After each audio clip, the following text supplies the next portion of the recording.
Hello, welcome to a chat with Matt. This is your host, Matt. Today I'm here with the usual folk. I got Eugene and Brian over here, and then today we have a special guest in Caitlin Phillips. So today we are going to learn everything that we can about Caitlin. She's a very interesting individual. She's one of the few people that live down here that I actually like. But first, we're going to do a little follow up after our last episode, which was the Christmas episode. Hopefully, you guys watched. Also, real quick, just want to remind you, hop on YouTube, join the live chat. Brian's going to be following it, the whole show. And if you have any questions or anything, go ahead, throw them out there, ask away. We'll get them answered.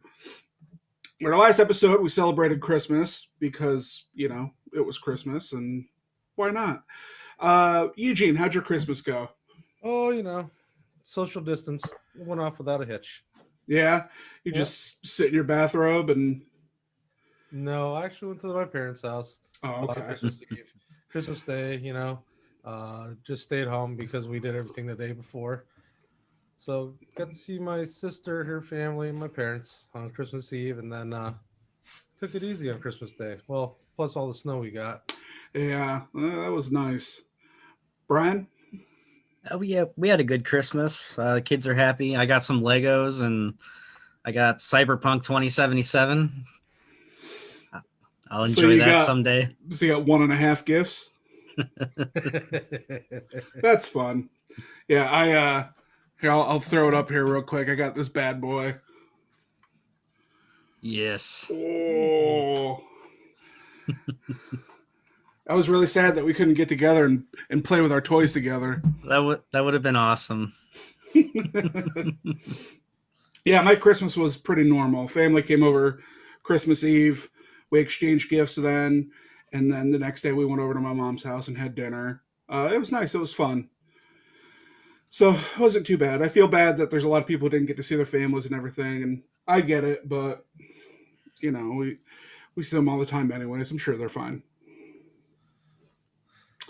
Anyways, Caitlin, how was your Christmas? Good. Sorry, I'm just trying to share on Facebook the video. Okay. Fine. The kids got way too much shit, as expected. Learned that Ronan also really likes Legos. He put a couple of things together by himself. Good. We thought was pretty impressive since he's only 5. Yeah, absolutely. It's always good to get them in there young. It's expensive. That's kind of the worst part about it, but it's a good hobby for them to have. No, yeah, definitely hand coordination and being able to follow instructions. So, it's a lot of people will make fun of adults that do it and everything. For me, it's very therapeutic. I just kind of do it. It's one of those things. It's very, like meditation. I just sort of throw it out and all I focus on is what I'm doing at that moment with Legos. And then it's before I know it, hours have passed and it's wow, that was nice. Just not thinking about anything but this. So yeah, it's a good thing to get into. So here we have Caitlin. Welcome to the show, Caitlin. Thanks. You are technically our second guest.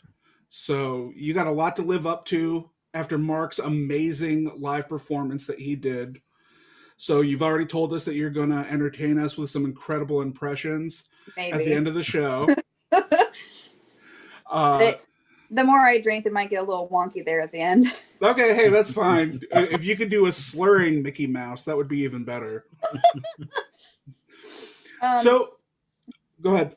I actually entertain Corbin sometimes when I get bored in the car. I'll, for listening to Slipknot, Mickey Mouse will sing Slipknot. Oh, there you go. Well, who's Corbin? Who is Corbin? So I could do this. No, who is Corbin? Oh, Corbin is my husband. We've been married for, I think it'll be 9 years. Yeah, 9 years this coming year. And then we've been together for 12 years that same month. Okay. All right. Remember, you got to just act like you don't even know me. Act like we don't know each other. So we've established that you are married. You have at least one child named Ronan. Yes. So I have two kids. Ronan is our oldest. He will be 6 next month. And then Rory is our youngest. He is 4. Um, they're both very nerdy, which we love because we're nerds. Hmm. Before I got I'm a nurse, and before I got my nursing degree, I got a bachelor's in photography. Hmm. And then Corbin, my husband, really is into music, and he has he's played in a band. Well, he was in a band in high school, and then he plays a couple of different instruments. So we're artistic and we love video games. So we're a very nerdy family. Good. Hey, there are worse things to be. Not That's mad about it. awesome. Yeah, no, definitely. Other than, again, the money, because being a nerd is very expensive, especially if you Yeah, want to be a respectable one. yeah, but I mean, like the boys for Christmas this year, they decided their theme for me was hearts, and they got me an anatomic correct heart, like those little I love your guts plushies. Okay. So that is in my room, and then they got me a little lanyard that's supposed to be a necklace, but they got that for my car because I have a master sword and shield in my car, so they got me one of the hearts to put in my car. Awesome. Nice. Yeah. Uh, all right. So we reached adulthood, but let's take it back a little bit. I want to go back to where you grew up. Were you born in Logan? I was born at the hospital in Lancaster. Oh, okay. But you My grew up in Logan? Yes. Okay. Um, I was. I think I lived in Logan until I was like 3 or 4.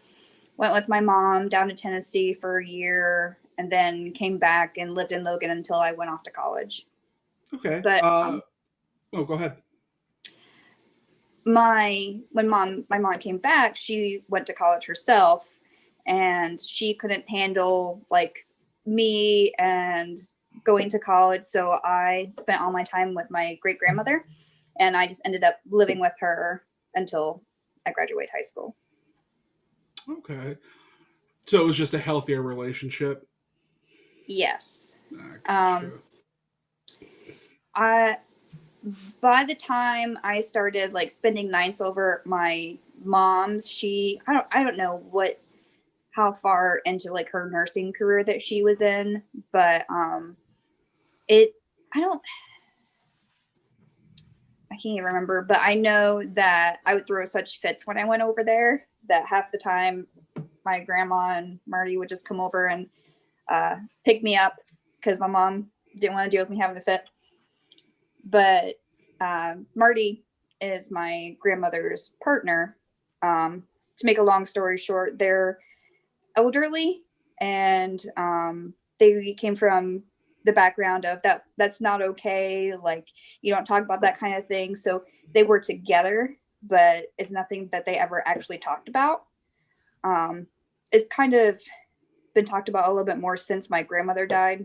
That um, the first time that they've ever used the word partner is when my grandmother died, and I asked Marty what she wanted to be named in the obituary. And that was the first time she even uttered the word. So, Wow. Wow. That was really recent, right? Was that this mhm, year? July. Yeah. Yeah. Wow. So then growing up with a grandmother who had a female partner, and when were they always together? Oh, yeah. They were Yeah. together before I was around.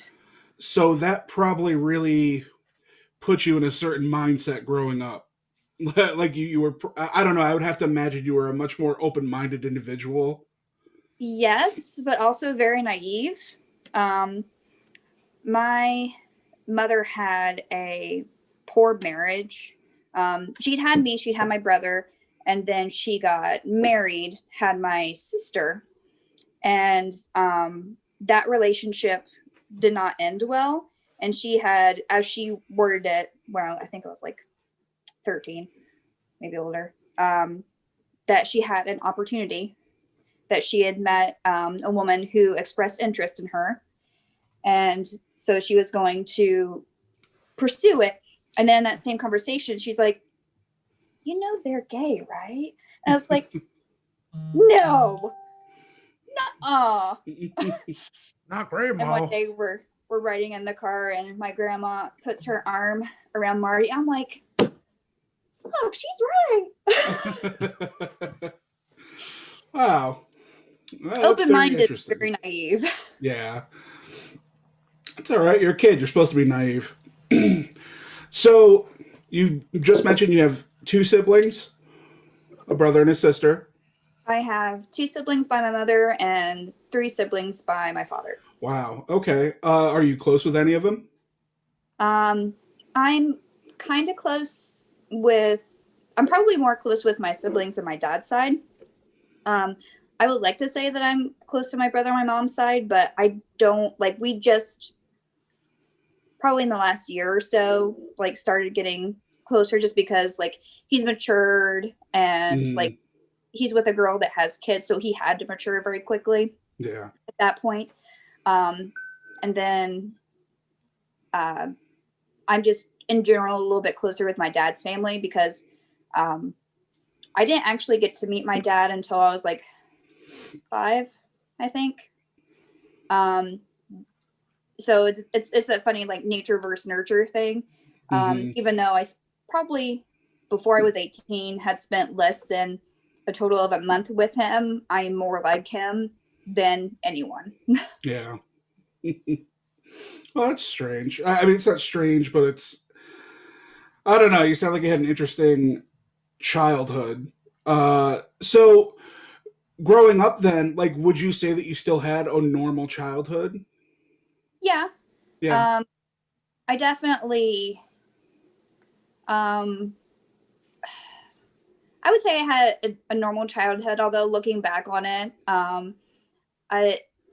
remember when I was super young being kind of jealous I didn't have anyone around to play with. But as I got older, I really enjoyed the solitude. Living with 2 old ladies, like they don't like a lot of noise. I don't like a lot of noise. It them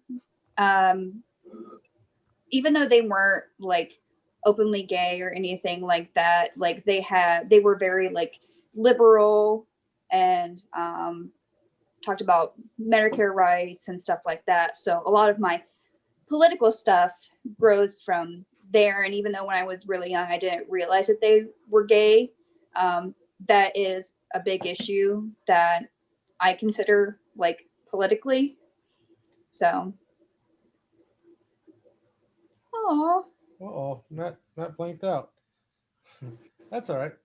You got someone else take over. I'll pick up the So, I guess little hiccup here. Since we'll move on from there. Let me ask you this: what was okay. the passion for photography? I'm sorry, what? What was your passion for photography? So, my passion for photography started when I was in high school. My big thing that I started out with was nature, which evolved more into landscape. When I went to college, I realized that I had 2 different things I wanted to do with my life. That I wanted to settle down and have a family, and I wanted to do nature photography. And nature photography or landscape photography as a rule, like at the time I was young and I was naive and I was like, oh, I want to shoot for a magazine like National Geographic. And all reality is like you either luck into it, like you go from photojournalism and you look into something like National Geographic, or you are based in some kind of scientific profession and then it evolves into that, depending on what you specialize in. Okay. So even though that is my favorite thing to do, like after getting my degree, I do a lot more portraiture and weddings, which I do enjoy. I get very hyper focused when I do photography. I did both my brother's weddings, and I'm almost militant Yeah. when it comes to that. But just because I get so hyper focused on what I'm doing. But it started with landscape, and landscape has always been and always will be my most favorite thing to do. When I think the biggest thing that drew me to it is when I'm doing landscape photography, like nothing is going on. But I have a constant dialogue going on in my mind, even if it's not like I'm like I have to do this, and then I go into this room and I have to do something else, and then like I constantly have all this stuff going on, and then when I do landscape photography, that's it. That's all I'm doing. It's Okay. completely peaceful for me.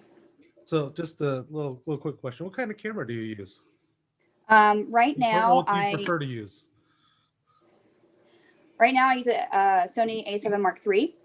A7 Mark IV would be great just because of the quality. If I really, I don't know, I used to have Nikon, and I loved Nikon, but with the transition to mirrorless, Sony right now is ahead of the game, so that's why I switched to Sony. They also have cheaper lenses at the moment, and with where I am in life, I'm in a more like experimental sort of phase. There's new companies out there, especially from China, that they have like, and I'm sorry if I talk too much about it, you're gonna have to stop me. Oh no, you're fine. The reason why I asked is because I use a Canon RP, the EOS RP series mirrorless. Okay, but I know that they have them for Sony and Canon too. I can't remember the company's name for the life of me.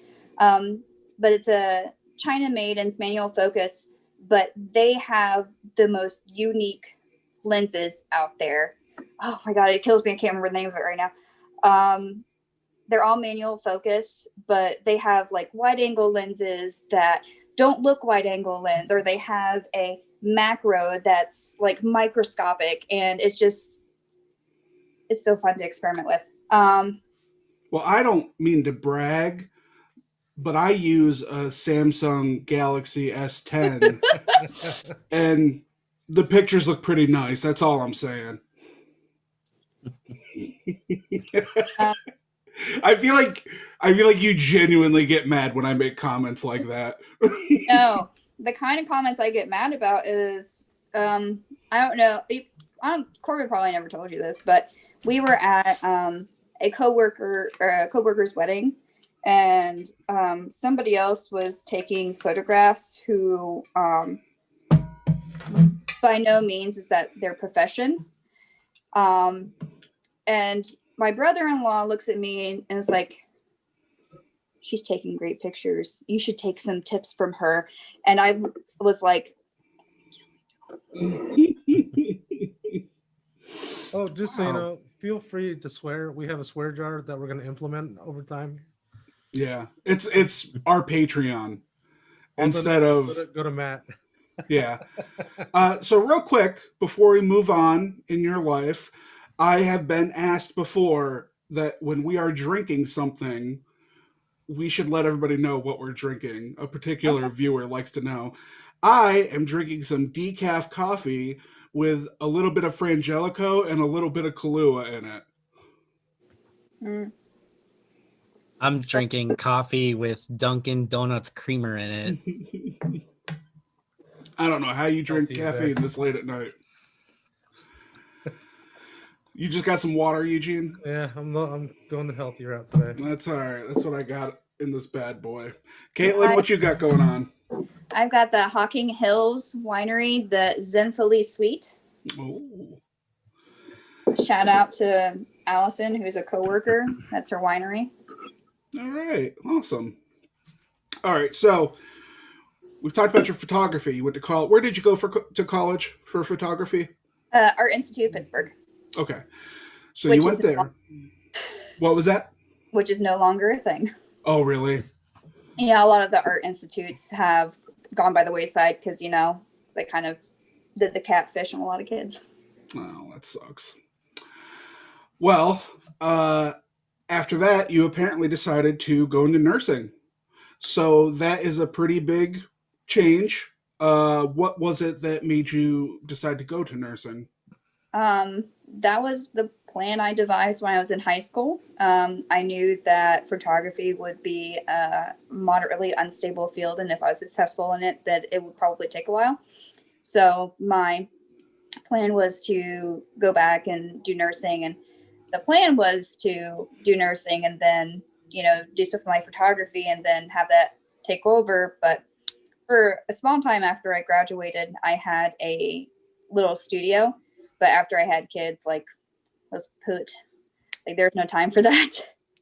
Yeah, they really do destroy your hopes and dreams, don't they? A little bit. uh, Brian actually wanted to know if you were pursuing your BSN or your master's in nursing. I just got my BSN in May of last year. And then I do plan on going for my doctorate. Right now, I can't decide if I'm going to be a CRNA, which is a certified registered nurse anesthetist. So we are like the little assistant to anesthesiologists. And then the other option was to do a nurse practitioner for psychology psychology. Gotcha. Interesting. Uh, so right now, I don't know if you guys are aware, but we are currently in a pandemic. There is apparently this virus going around and, making people get a little bit sick. And you being a nurse, how is this affecting you? When COVID started, I was a PACU nurse, so I was there for the surgery stopping and all of that good stuff. And it didn't really affect me at that time. Mm-hmm.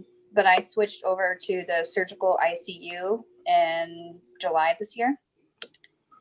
And we haven't felt the full effects of it like the medical ICU has. At least up at OSU, that's how they're setting it up. So they're all in the general location of the medical ICU, but we are getting overflow for them right now. So, but overall in our hospital, we're so full. We're like 96, 98% full all of the time. That's horrible. You haven't gotten sick, have you? I've not. I just got my vaccine yesterday. Oh, good. Oh, really? Good for you. I thought they were just giving that to, the people who made the big bucks. No. The ones that were getting to stay home. Good. The first responders. Those same government officials that don't think it's real? Yeah, no. Yeah. How did it feel? How did you feel after you got it? I mean, it's fine so far. It's a little bit more sore than other vaccines I've gotten, but I'm sure that's related to the low temperature they have to keep it at. So. Gotcha. And there was no hesitation in taking it? Mm-mm. Good. No. Okay. We just want to know the type of person we're dealing with here. I know. Do you guys have any other questions about her nursing career or photography? Really? Do you have any tips for somebody that is going to be pursuing a BSN? Because my wife is an RN and she'll be doing that. Is she doing stuff through online? She hasn't started the BSN yet. She actually just graduated from Kent State this last spring. Okay. The biggest thing is just a lot of stuff that we do is just writing based. Mm-hmm. So just kind of getting back into, and I don't know what the program is like at Kent State, but I know when I did my RN, we didn't do very much writing at all. And that was a big change from doing RN to BSN. In the profession, it's also known as bullshit nursing, because basically all we're doing is just writing papers and blowing hot air up our ass. Yeah. So, I mean, that's the biggest thing. You're just writing papers. And I think most of the time the final is like you do a, like you come up with this thesis and you go, and like mine in particular was, if we did this intervention and preoperatively instead of just post-operatively, like how would the outcomes be? And then you go through it, and then just, it's just a bunch of writing. I'll let her know. Thanks. Right. So you mentioned Corbin, your beloved husband, the pain in the ass that he is. Who's the older one Me. in your relationship? You? Okay. Mm-hmm. Where'd you guys meet? We initially met in high school, and then we re-met again in college. We actually met through a mutual friend, Richie. He and Corbin and a couple other people happened to be going to a Star Trek movie, and I can't tell you which one it was. But I had just broken up with my boyfriend at the time, and I was like, yeah, sure, I'll go watch the movies. And then met Corbin, who I happened to have a crush on in high school, and we all three went up out the next night just to hang out, and me and Corbin ended up, sitting in a car in a parking lot in Arby's talking until 5 o'clock in the morning. So That's hot. Arby's parking lot. Arby's, hell yeah. But we started dating, and we had a long distance relationship until I graduated from the Art Institute of Pittsburgh in 2010 and came back home for nursing. Awesome. All right. How long after that did you have your first child? How long ago? Yeah. How long after you guys got together? Like after you were married? 3 You years. did have a child after you were married, right? Yes. Oh, okay. Sorry. I was worried. For my soul. Right? Yeah, I was gonna have to like bust out Hail Marys.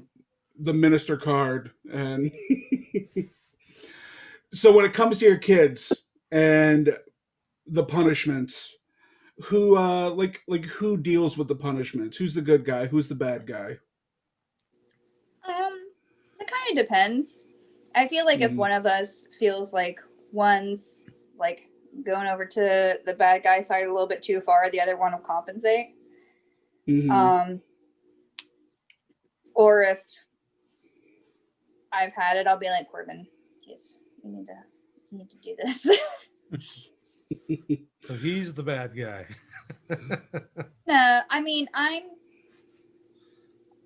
like, we have like the 1, 2, 3 rule for the kids. So that's like, hey, you're doing this bad thing.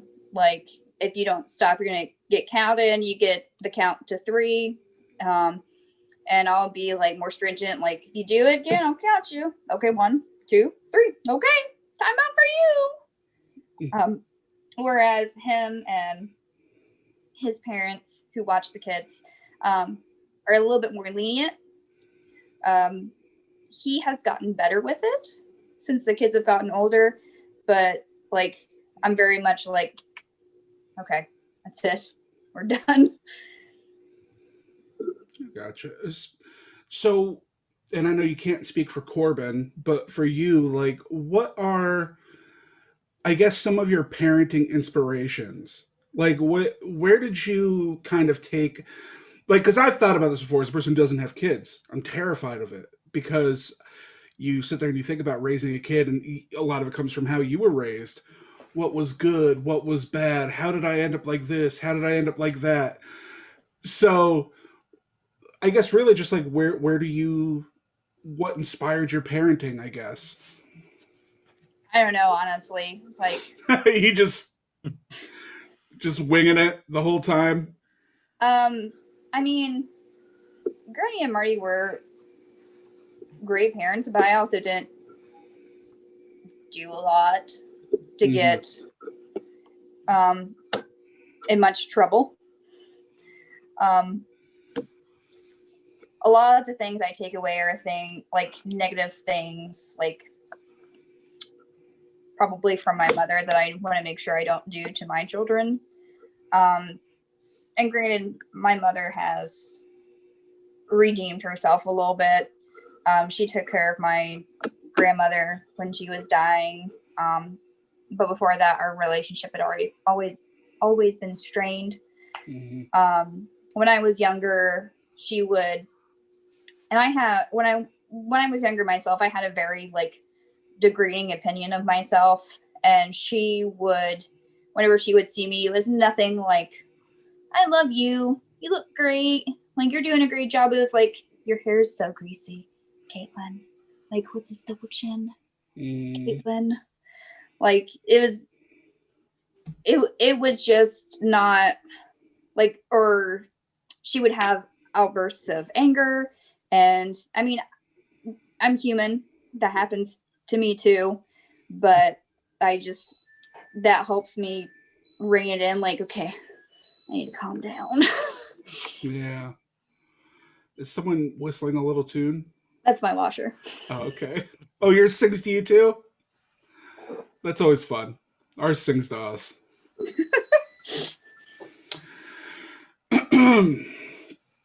So, do you guys have any more questions about family? Brian is the other person here with, children and a married significant other. You have nothing to add? Several children. Multiple children. All I can say is that I know exactly what you mean about like looking at your parent and saying that I'm not going to be like that, or I need to calm down so that I'm not like them. How do you know those negative attitudes though weren't like things that led to you being having a positive impact on you as a person? You know what I mean? Like, what if not having that there and like just being overly positive? I don't know. I'm thinking of like a butterfly flapping its wings. You know what I mean? Maybe you needed to have a little bit of negativity to get to be the positive person that you are.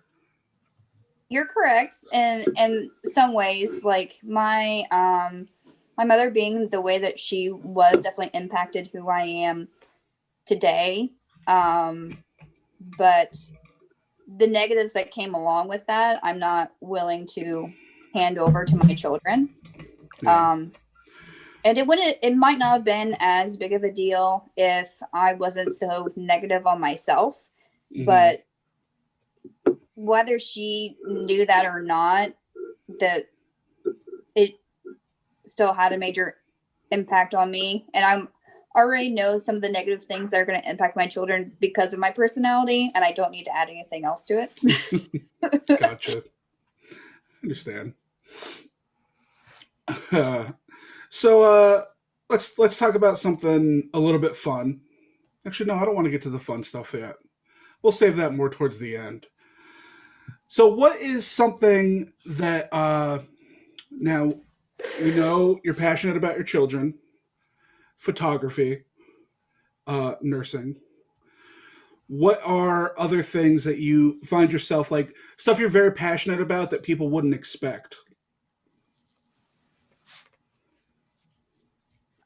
Like saving baby seals.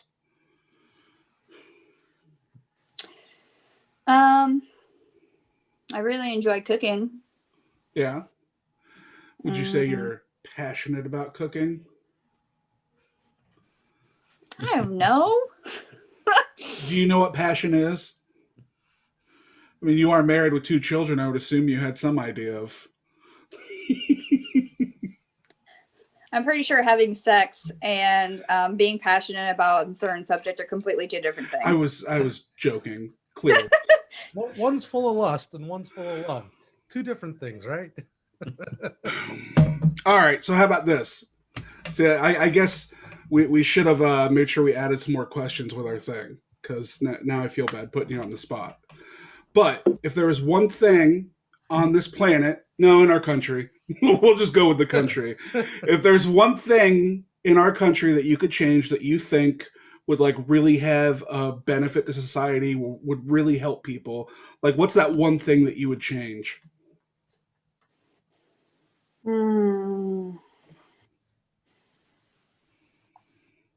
Gosh. Oh, there's so many things. Just one.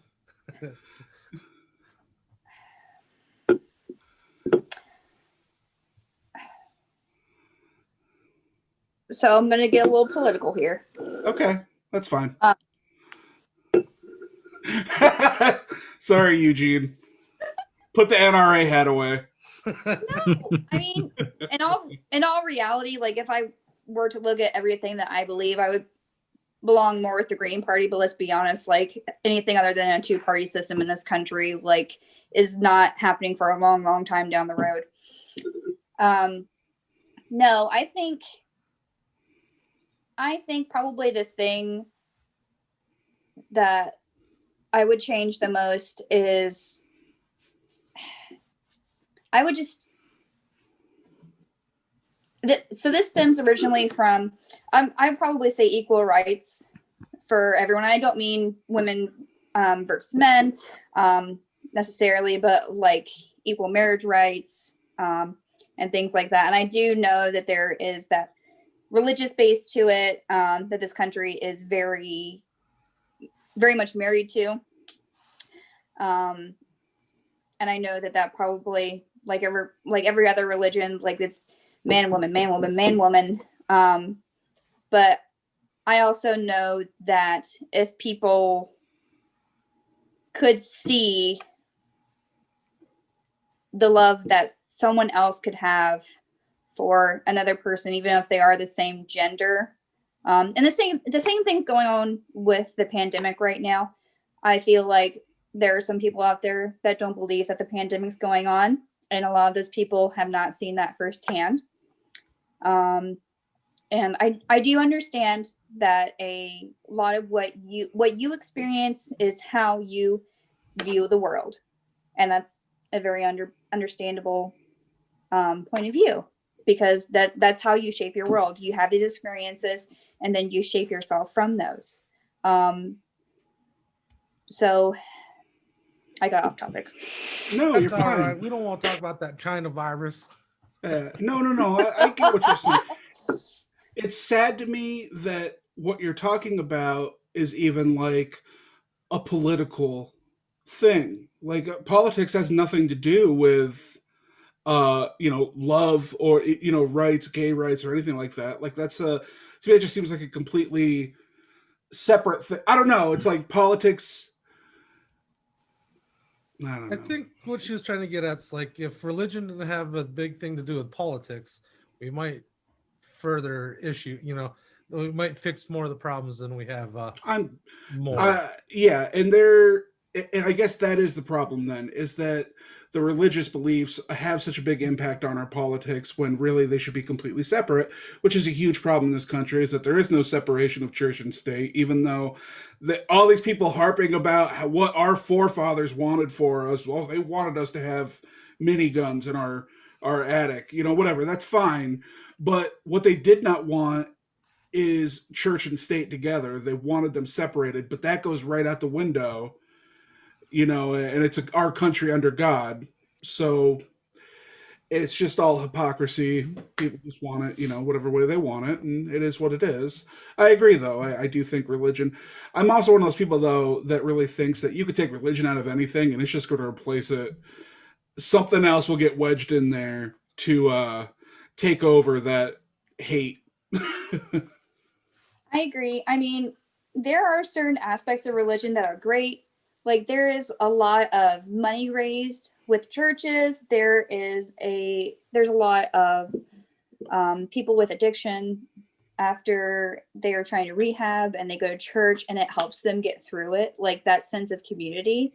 I just wish that we were able to have something like that didn't also push like very selective beliefs, like you can only love this person, or this person doesn't have the same rights as you do, things like that. So Yeah, and I think that if we had that separation, it would not only benefit politics, the government, but it would probably benefit the church quite a bit to not have the both of them completely like relying on each other and dictating what each other does. I'm sure the church itself would probably become a much more positive establishment, than it is now. But we'll never see that, so it's fun to dream. Yes, from a business perspective, it does make sense to appeal to all of the population versus this amount of the well, not this amount, but you get what I'm trying to say. If they appealed to a larger part of the population, they would have more people, more income, more. But Yes. Okay. Interesting. I'll second that one. Let's go ahead and just completely wipe religion out of this country. Drag them out into the streets, right? That's what you're saying. no, Oh shit. I completely misread where we were going. Okay. We're just gonna execute them out on the curbside, Matt. Yeah. Yeah. listen, I know there's blonde in here, but I ain't going Khaleesi up in this bitch. Okay. Speaking of Khaleesi, how about we talk about Lord of the Rings? Because they're the same thing, right? No, they're not. Okay, so let's discuss Lord of the Rings and how much of a fan of it that you are. Okay. So you like Lord of the Rings? I do. So much so that I have. Oh no, There's the tattoo. We could sort of see it. Yeah. It doesn't help white. That is the Evan Star, in case you couldn't fully see. It was a little hard to see, but I knew where it was, so maybe it was just easier for me to see it. Oh, Brian. He'll be back. So why do you love Lord of the Rings so much? What about it, do you find so appealing? I think part of it was timing, because it did come out when I was in high school. I did watch the films before I read the books. Okay. I've kind of always liked that fantasy kind of element. I think part of the thing is that Frodo was always looking for adventure, and then he was presented with this opportunity that he didn't really have a choice in, but there is such a growth of character throughout the movie, not just of himself, but of all the other characters, and just seeing that escalation and the friendship that is forged throughout it, which, as you know, watching the movies, they go together and then splits into all these different stories, at least in movie wise. But that's kind of, it fits my personality. I have a friend from high school that I'll go a year without talking to, and then we pick up right where we dropped off. Mm-hmm. So those are also the kinds of relationships that I have with people. And the imagery was a big part for me. But mainly just the growth of the character and discovering who he is and discovering his limits and seeing that he could fail. And he had a friend there to help him along the way. It's just a combination of all of that. I'm also a very visual person. And at the time, that was the most visually pleasing film that there was out there. Mm-hmm. And granted, I look at it now and I'm like, oh, yeah. Oh, Smeagol. Yeah, he's pretty rough in the earlier. Oh, but Andy Serkis is such a good actor. Anyways. So do you see yourself more as a Frodo or as a Sam?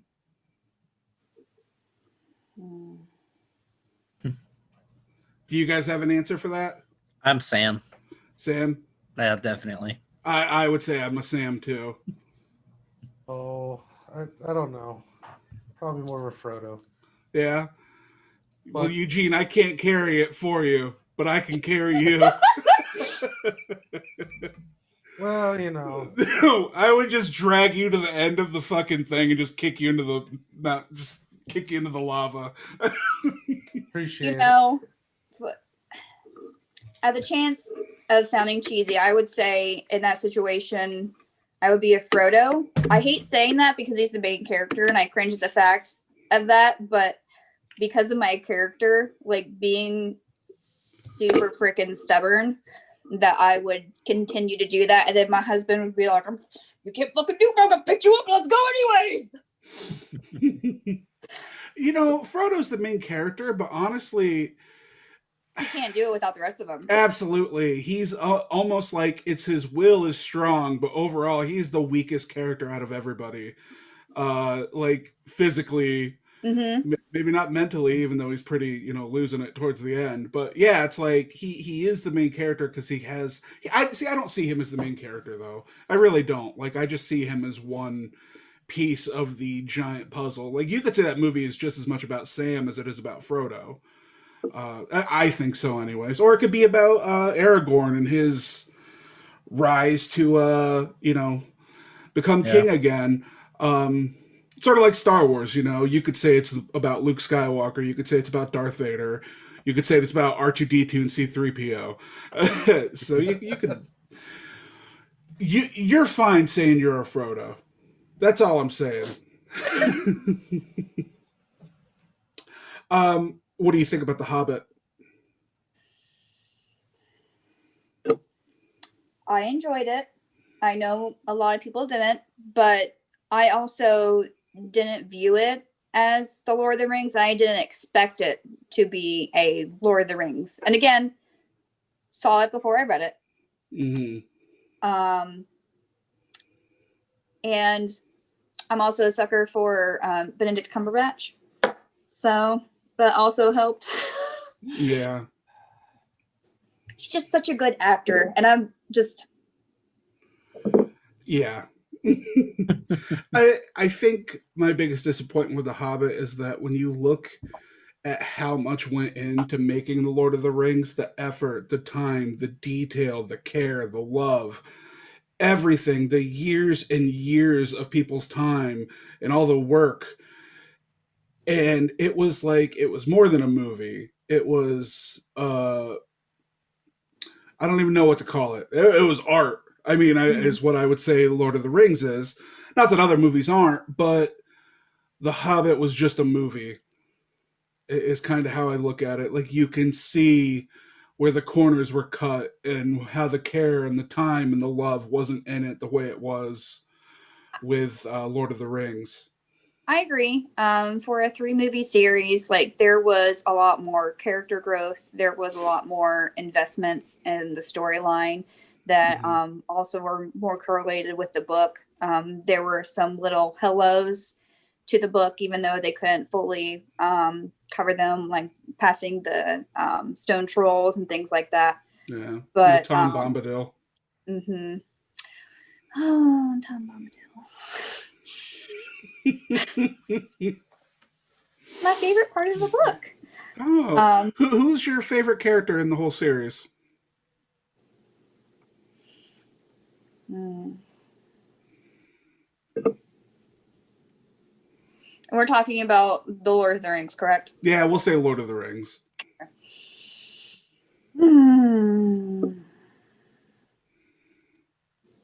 Guys, do you have one? Gandalf. Gandalf. The all-seeing eye. The Eye of Sauron. That's Eugene's favorite character. My favorite part is when he was like looking this way and then he went. It was a giant spider trying to get those hobbitses.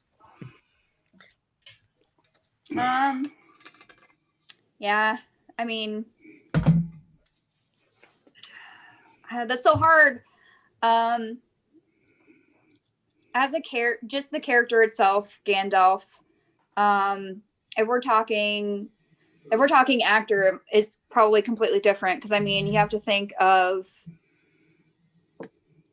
Oh, I can't remember his name, but the gentleman who did Aragorn. Viggo Mortenstein. Thank you. It's Mortensen. Sorry, I was making a reference.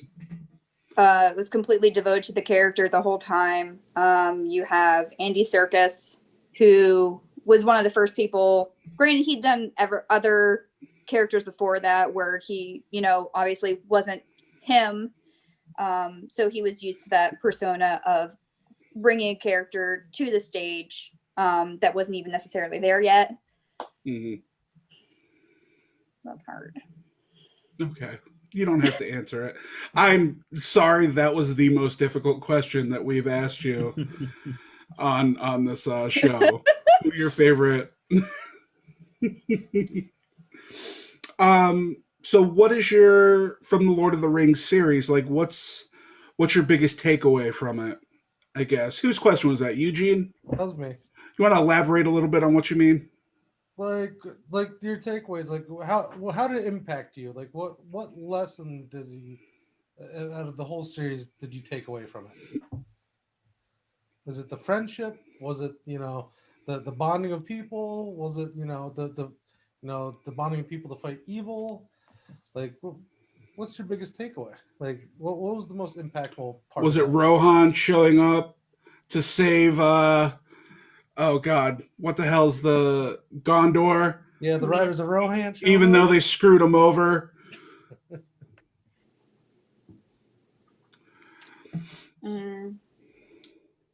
Tough question, I guess.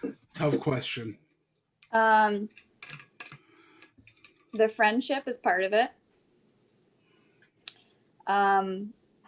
And another thing is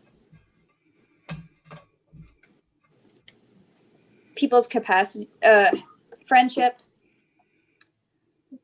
people's raw capacity for good. And I do understand that it is written, so it is not, it is fiction, but these ideals are in multiple books and they're talked about, all the time. And it's inspiring to me. Even though I can be pessimistic at times, I always usually think the better of people. And then the second thought is, they're probably going to screw me over kind of thing. Or if I put a glass of ice next to a patient that's not supposed to drink anything, I'll be like, they'll have self-control. And then I'll be like, it's probably going to swallow that whole glass of ice. But it really rings out loud for me that innate nature of wanting to do the right thing. And then, like I said, Frodo losing at the end, who, I mean, as far as a character, he's presented himself as nothing evil, but he can be tainted with enough whispers in your ear. So just the compatibility or the ability of a person to change regardless. I think that's probably why Boromir is like pretty much my favorite character. I mean, Sam and Boromir is only in the first part, but like his whole character of he is a villain in the grand scheme of like Frodo's story. Like in Frodo's story, he's a villain, but in the grand scheme of Middle Earth and what's happening, like he is just a guy who loves his people. He wants to save them. He genuinely wants to protect them.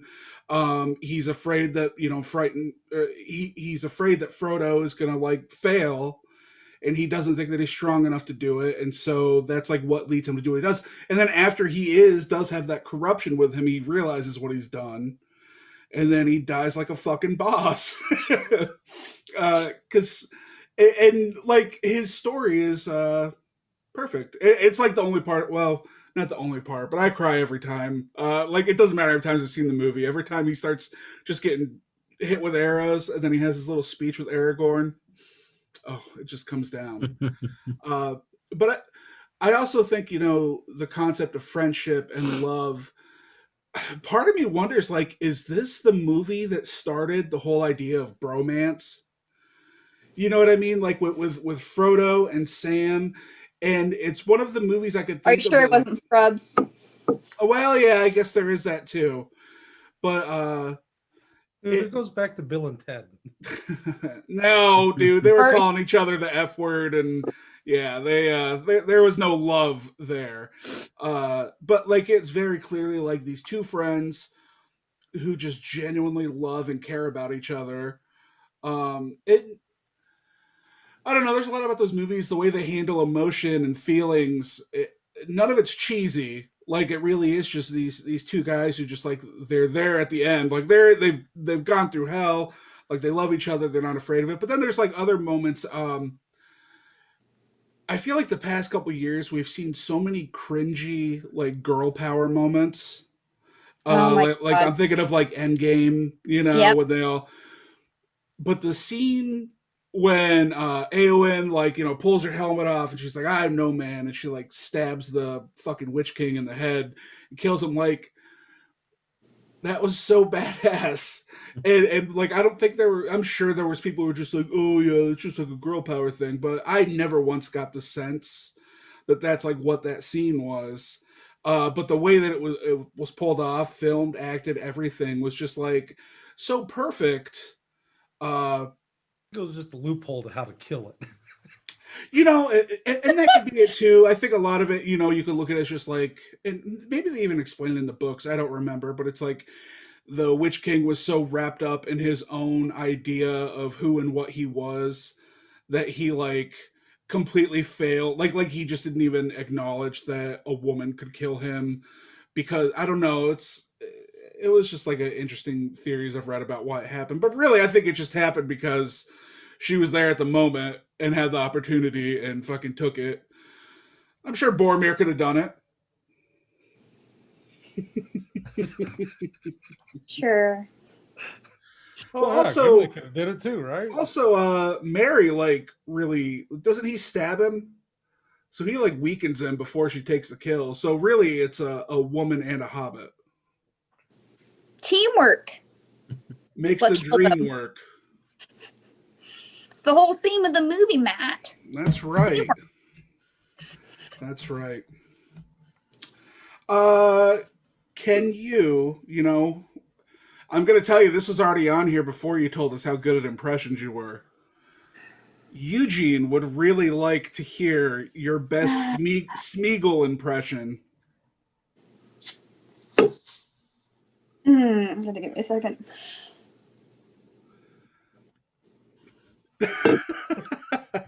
She is an impressionist. My precious. And wriggling. That was terrible. I'm sorry. A for effort. A for I effort. loved it. It was great. It was now, Eugene, since you asked, you get to do yours. Oh, I don't care about Gollum. Well, we don't want your Gollum impression. We want your Smeagol impression. Oh, that's right. My bad. Yeah, you got it. Eugene, you gotta be a team player, okay? Well, this is not a podcast. Oh, I'll do my Mickey Mouse for you. Oh, there we go. Oh, there's the impressions. Yeah, and I apologize. This is not a podcast, anyways. This is a live television I know. show. But we are not going to ask our guests anything that we are not willing to do ourselves. Okay? Oh, fair enough. It's as simple as that.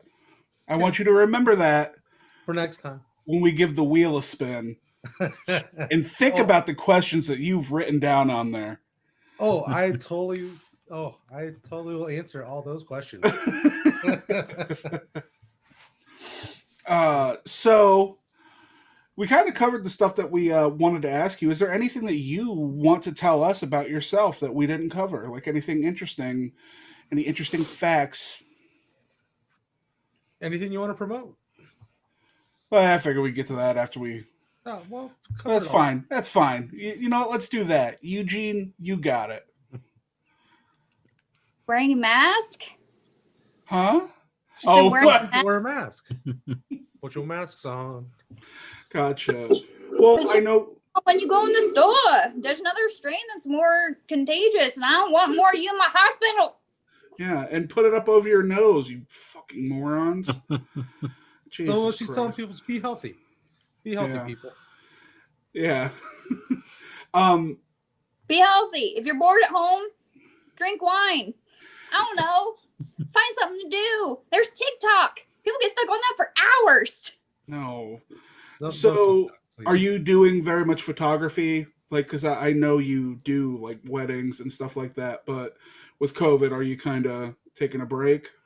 Yeah. I did my youngest, well, not my youngest. I did my one brother's wedding in July. I did it in July, with the mask on, and it was horrendous. And to tell you the truth, with the way the hospital has been and life with our kids, like having online school, because we opted to do just the online for Oh, the wow. semester. Is that why you're working thirds? No, I'm working Oh. thirds because that's what I was given. I'm actually rotating right now because our Okay. staffing is such crap. But right now I'm on thirds. Like I'm staying up all night tonight to work tomorrow. But life has just been super busy, and I wish I could say that I've been out to do it more because it's a very big relief for me. But I haven't. Mm-hmm. And honestly, the place that puts me at peace the most is when I go down to visit my dad in Tennessee. There's a mountain range up there or down there that I go and photograph. So, Oh, okay. Well, I was gonna say if you wanted to promote, like I know you have a website, right? I mean, I Okay, do. you don't have to then. I was just giving you an opportunity. I mean, It honestly, like I devote so much of myself to those projects that I couldn't honestly give any project the devotion that it requires. Like I'm okay doing my own stuff and going steadily at it, and that eats at me enough yeah without having somebody else and having a deadline. yeah yeah, and you just don't want that kind of stress. You're kind of a tyrant when it comes to taking photos. So No, because you took photos of me and Michelle. am I really that bad? I could see your frustration. I'm just gonna put it that way. But I didn't blame you because I was really frustrated myself. So we're not photogenic people. And you had a Matt, I want you to pose like this. yeah. It's kind of just look natural. It was I know you guys weren't the problem. It was the dogs, but it is as you would expect with energetic dogs that have not been in a place that they have been before. Not to mention that mosquitoes were eating at all of us. yeah. Well, hey, just think next time we're gonna have 4 of them.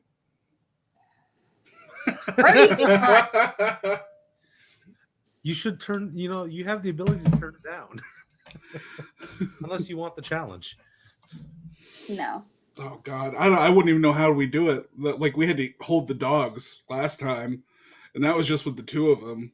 There's no There's holding up these dogs. a picture of Michelle holding. Oh, excuse me. What dog? I can't remember which one now. Oh, well.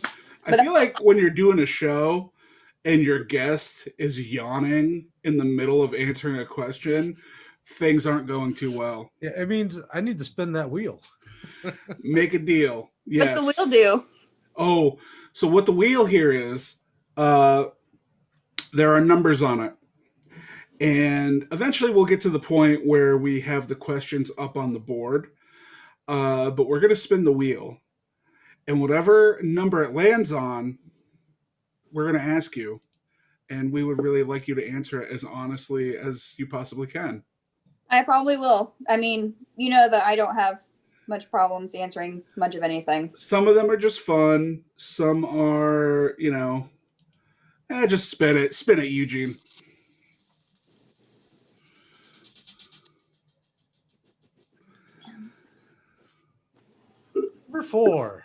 Number 4. Fuck, marry, kill.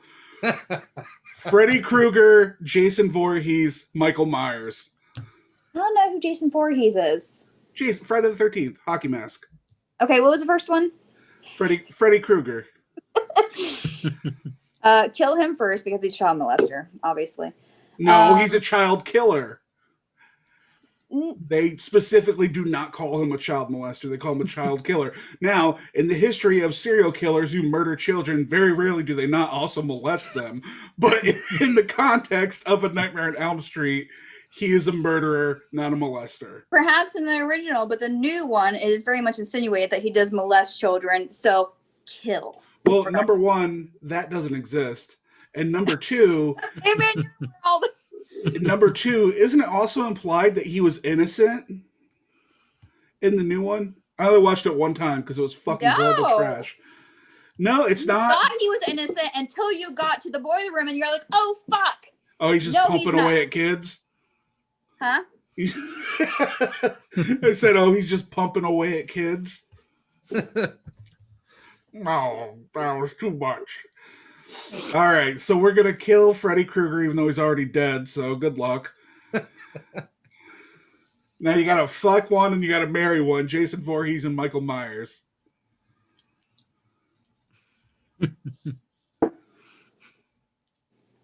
That's a tough one. Jason's probably packing. That's all I'm going to say. But if it's like current Jason, he's like a rotting zombie, so I don't really know how good it's going to be.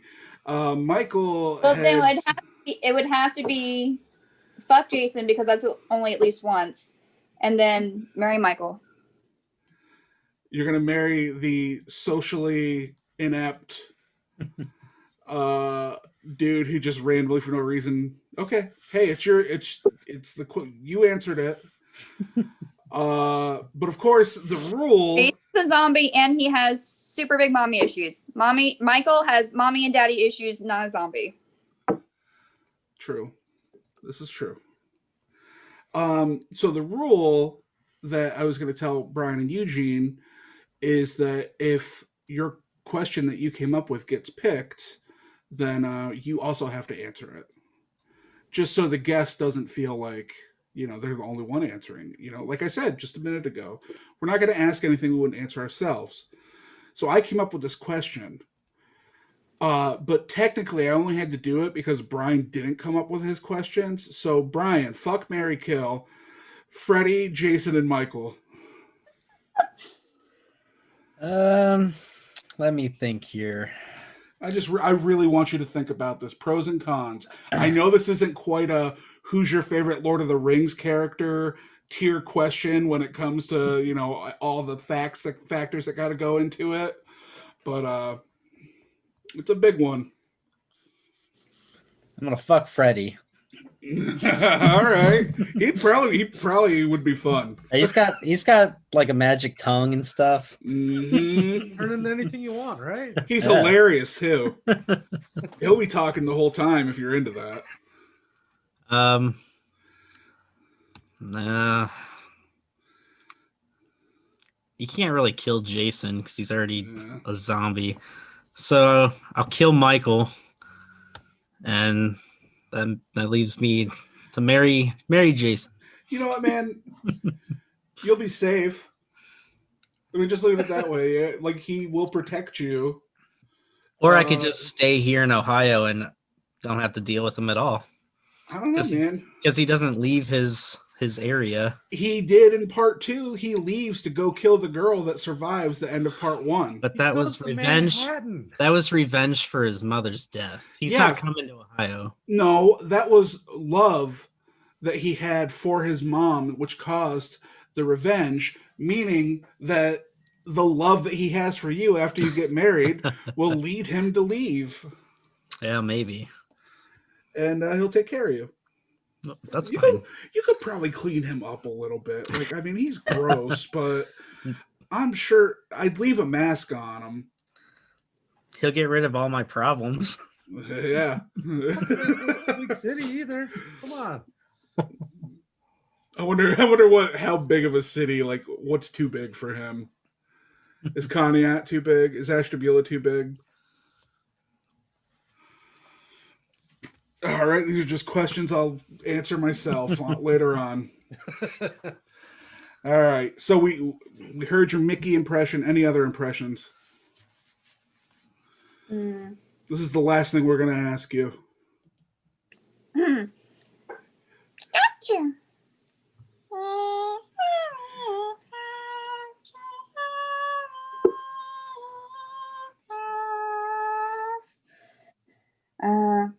Wait, what was that? That's Rufus.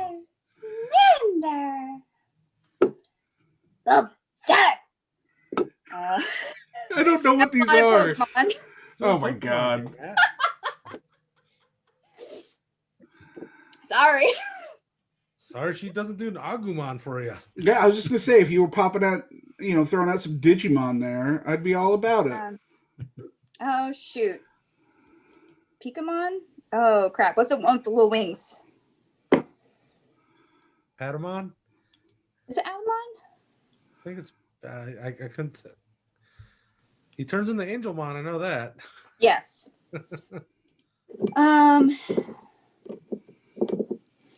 Let's see here. Well, Elmo has a few impressions. Grover. Crap. I'm sorry. I read there's a monster at the end of this book to my kid all the time. Okay. You know what? I thank you for attempting your impressions. No, they're good. They're good. And I enjoyed them. I apologize. That was wasn't a diss at all. It was so good. It was better than I could ever do. I think maybe next time, if you ever come back on, we're just gonna have you read. There's a monster at the end of the book. You could just read the book to us. Maybe we'll do a chat with Matt special, a fireside chat where you just read a bedtime story to us with all your voices. Yeah. All right. Well, I think we're gonna wrap this up. I really appreciate you coming on here. It was a lot of fun. I'm glad we learned a little bit more about you. I did anyways. They didn't know anything about you. We're trying to make the world smaller. Yeah, pretty much. That's kind of just what we want to do. Like the whole point is just to get average people on here. And I don't mean that in a bad way. I just mean everyday people. And so far, I think that's what we've had. And I think they're a lot more interesting than people probably assume. I assume most people just think everybody's an asshole. So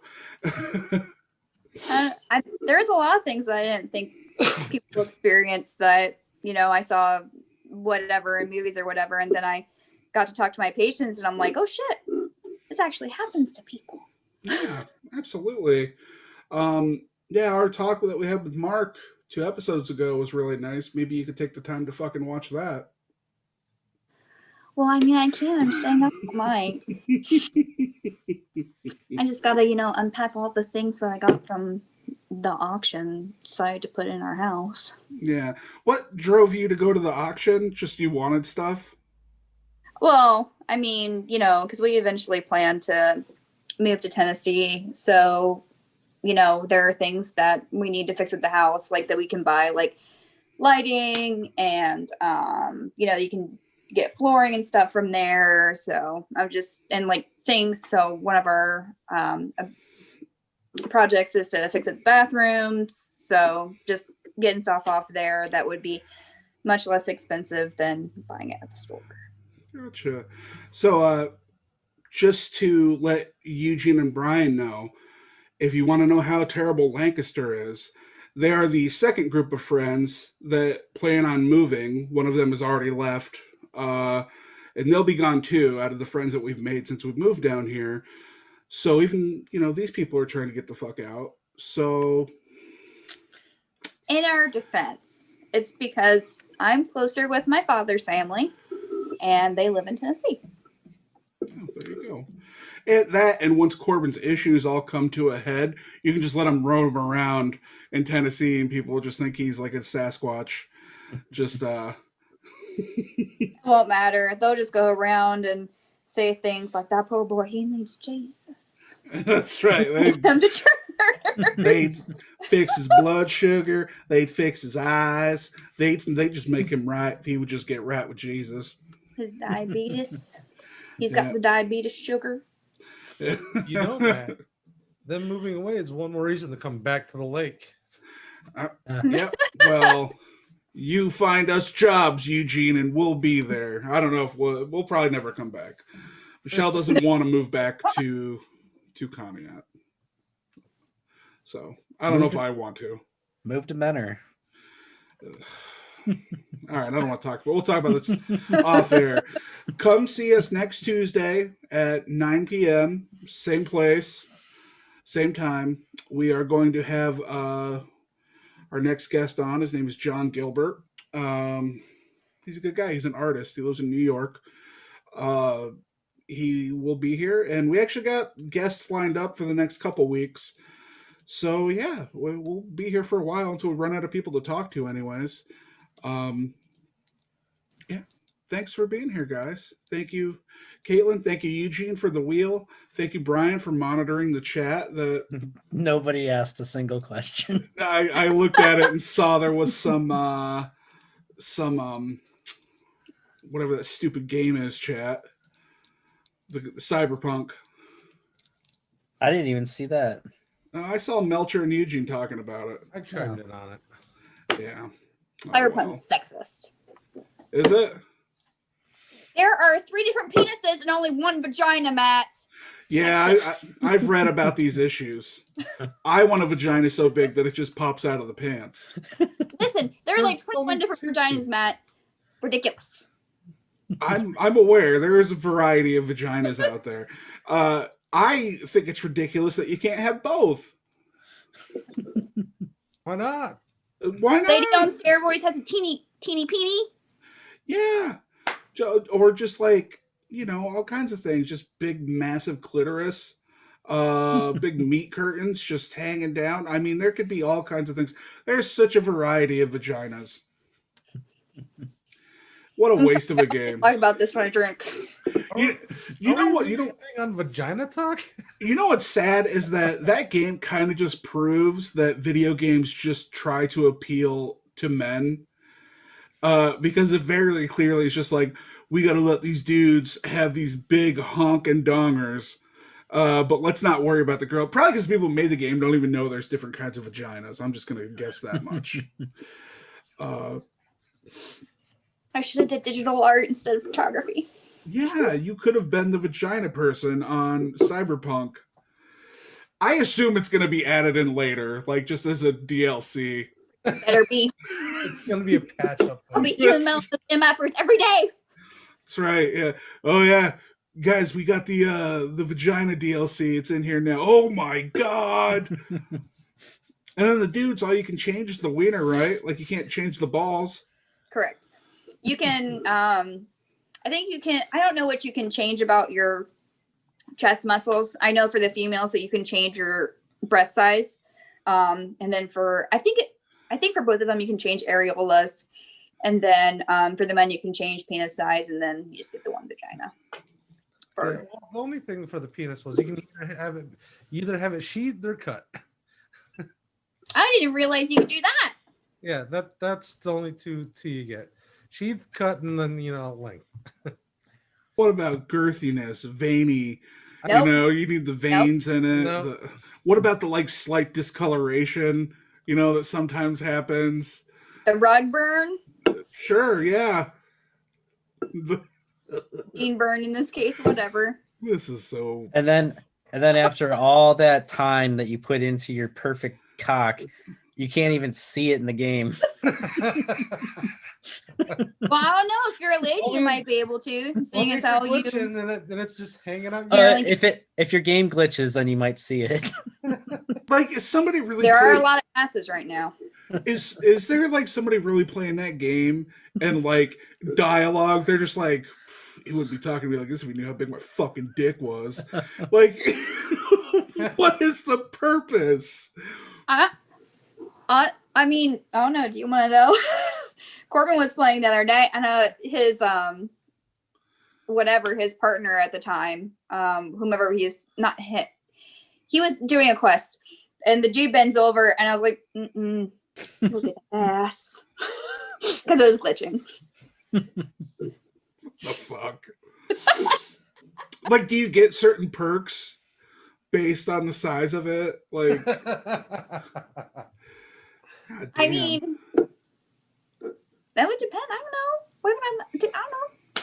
I haven't gotten that far. Corbin hasn't gotten that far in his campaign. Mm, It was okay. just a selling tool. I guess I so. quit playing A it. Tool. selling tool. Oh, Brian, that's why you're here. That's why you're on the show. Next time you question yourself, be like, I said that really funny tool thing. All right, everybody, we're going to end this. We will be back next week. And thanks. We got to work on a sign off because I'm not good at it.